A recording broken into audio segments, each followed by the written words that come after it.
53-year-old man marrying a 9-year-old girl is definitely wrong. Today, in Cairo, New York, London, it's wrong because it's a violation of the law. Eudora Comnene, the wife of King Baldwin III of Jerusalem, was born in 1145. She became the wife of King Baldwin III at the age of 13. But maybe today, in some other parts of the world, is not wrong because it's not violating the law or the customs and traditions of people. And maybe in those three cities, Cairo, London, or New York, few centuries ago, it was not wrong because it was not violating anything too. So to say that something is wrong or not, you have to say it's wrong because of what? Because it's violating what? Now let's go through European palaces to see more of these cases. In the 12th century, on September 14th in 1169, a Byzantine emperor named Alexis Comnenus II married a beautiful girl named Agnes when her age was only 9 years old. It was an official and natural marriage back at that time. Also, when do people get married? Usually people get married after they finish their studies because it's very difficult to study and be married at the same time. So in the cities you find girls getting married in the age of 22, 23 after they finish college. In the villages where usually people don't go to college, you find girls getting married in the age of 18, 19 after they finish school. What do you think was the case when there were no schools or colleges? What were girls doing? They were just getting married as soon as they reached puberty. Mary, peace be upon her, gave birth to Al-Masih ibn Maryam, or Jesus, when she was only 13 years old.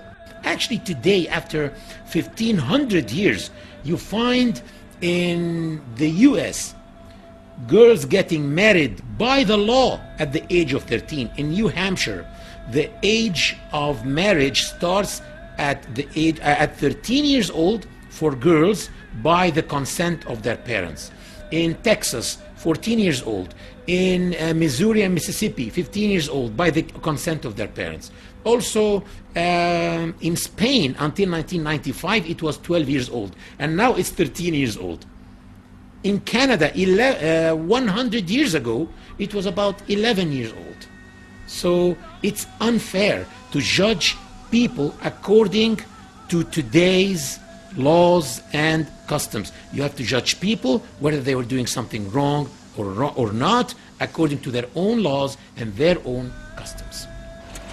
In 1184, Margaret, the Empress of Hungary, got married to Isaac II, the Byzantine emperor, when she was only 9 years old. This is why it's illogical to criticize the marriage of the Prophet Muhammad, peace be upon him, to Aisha, the daughter of the Prophet's closest companion, Abu Bakr.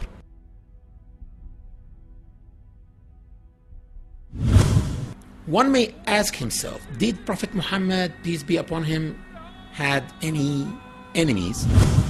You will find that the hypocrites in the Muslim community were enemies, the pagans were his enemies, and the Jews of Arabia were his enemies. And you will find that they tried by all means to tarnish his image, and they called him all the possible bad names that they can. But they did not say that he was a child molester. Why? Did they forget? That would have been an excellent way to damage this man and this new religion, but they never used it because simply it was the norm to get married to girls at that age at that time. And for those who say that she was a molested child, molested by Prophet Muhammad, peace be upon him, I ask them, do molested children love their molesters? And if you want to read the perfect love story, Shakespeare, We all know this famous British outstanding playwright and his famous play Romeo and Juliet, who reached the age of Juliet. The heroine of this play was not more than 13 years old. I recommend that you don't read Romeo and Juliet, because actually Romeo committed suicide at the end of the story. Read Muhammad and Aisha. In the very words of Aisha herself, explaining how beautiful this relationship was between her and Prophet Muhammad, peace be upon him. Lady Aisha explains that he used to race with her, and she says that when he used to drink from her glass, he used to make sure that she sees him putting his lips in the same place where she was putting her lips and to drink from the glass. Lady Aisha says that when she used to say, "Oh my God, I have a headache," he used to say, "It's me who can sense your headache in my head." Lady Aisha was so proud that he died in her arms.